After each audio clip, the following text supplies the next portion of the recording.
I retired 8 years ago now. I sold the business that we set up probably nearly 40 years ago to enjoy retirement. It was really, first of all, to get out of the rat race of running a business. And really I was going to spend more time getting involved in church work. And I was going to do an odd little bit of painting.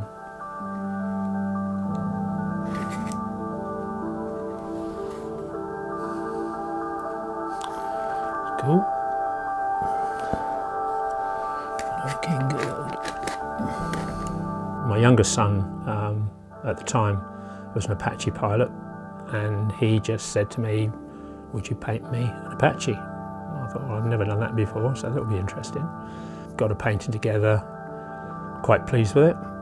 Took it back to his room at Watersham Airfield. And next thing I know, a week or two later, I get a phone call saying, "There's someone here who likes the painting you've done for me, and he'd like one." So I got to paint another Apache. And then in the space of the next few months, I was getting quite a few inquiries about painting some more. The connections were starting to come in from the Army, particularly the Army Air Corps, about the work I was doing. And then in the space of a very short time, a matter of just a couple of years, I have to stop it being full-time, really. That's not what I retired for, so although I passionately love painting, I don't want to spend all my time painting. There's some other things I want to do, spend time with family. And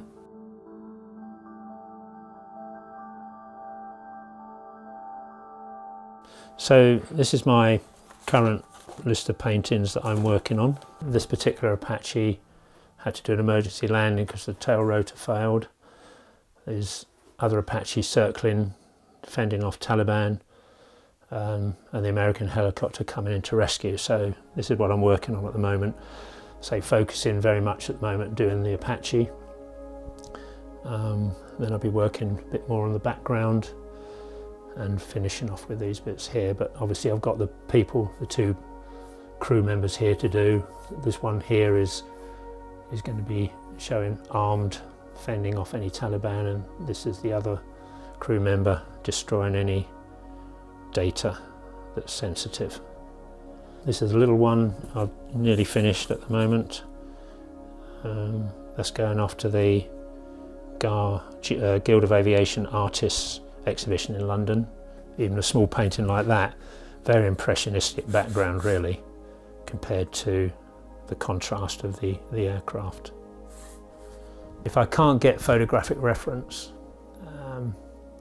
and I'm a little bit stuck for that, then obviously models play an important part in all that I do, so there's models everywhere. Here's a couple that I bought in because I've got paintings to do of these two aircraft, which I can't quite get right with any reference, so I've bought this so I can sketch it at angles that I want. So you know, the research is an important part in the painting. It's the style I do, and it's a style that the military people seem to want. People will look at what I'm painting and they'll say, "Oh, that's very detailed." And I get them to come and have a look, and they go, "Oh yeah, it's just 3 white dots and a bit of black." But you step back and your brain's filling in that, oh yeah, this is a detailed piece of mechanics.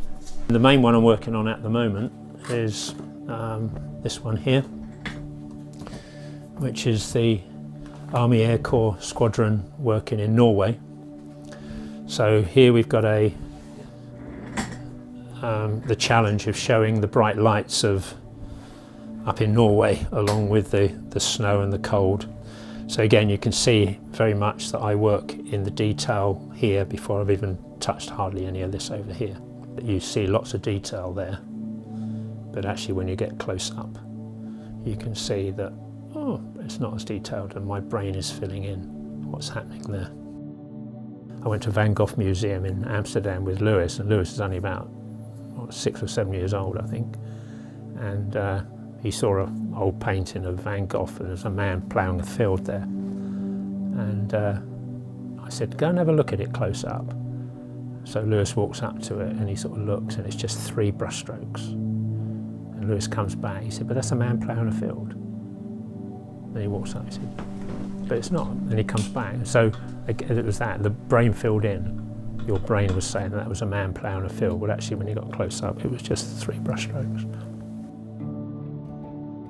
When you're doing aircraft, because I'm not a pilot, I can't assume anything. So if I've got 2 aircraft, I've got to make sure the pitch is right, the angles are all right.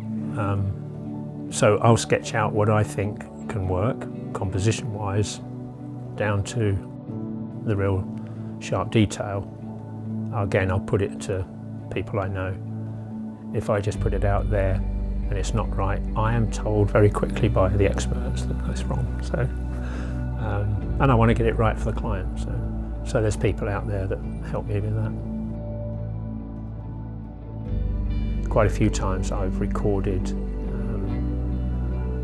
incidents that have happened in military situations that have not been recorded photographically.